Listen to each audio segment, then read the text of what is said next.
La semaine prochaine marquera le retour de la haute saison pour le cyclisme international avec le Trophée de l'Aby. Cette compétition doit en effet servir en quelque sorte de répétition générale avant le départ du Tour du Polaro cet été en août depuis Prisméry en Orinéa.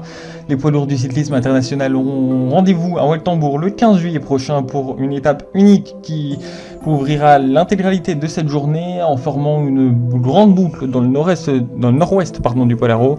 Pas de difficulté majeure sur ce trajet, mais au contraire un moyen pour les coureurs de montrer les muscles avant la véritable compétition de cette fin d'été.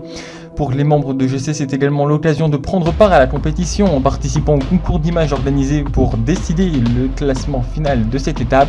Le vainqueur, fort de sa bonne préparation, verra les statistiques de son équipe augmenter pour le véritable tour et donc avoir plus de chances de l'emporter une fois sur les routes. En enjeu important pour la victoire du Tour du Polaro, assurément. Pour l'instant, déjà 2 pays ont participé, le Polaro avec un montage stylisé d'un coureur sur les hauteurs de Prisméry, ainsi que les États-Unis d'encore avec une photo dédicacée de leur champion historique en sérien, Eddy Merckx.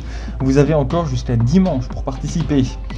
C'est la première fois que ce genre de concours est organisé en marge du Tour du Polaro, l'événement cycliste le plus connu du monde GC.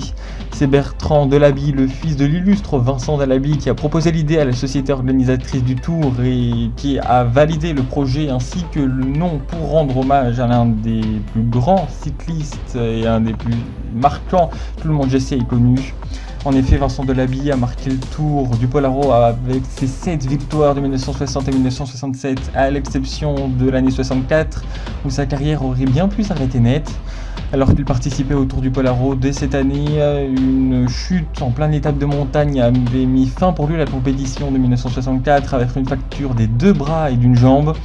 La chute d'une extrême violence qui ne l'a pas pourtant empêché de revenir sur les routes du Tour l'année suivante et décrocher un nouveau maillot doré.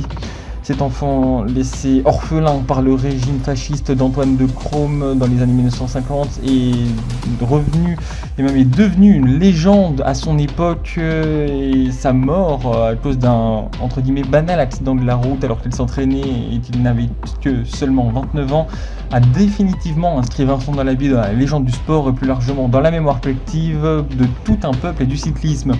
La compétition de la semaine prochaine lui rend donc un hommage. Si vous voulez y participer, je rappelle que les participations sont possibles jusqu'à la fin de ce week-end sur le sujet dédié sur le forum dont le lien est disponible en haut à droite de cette vidéo ainsi que sur Squirrel avec le hashtag Trophée de la Vie.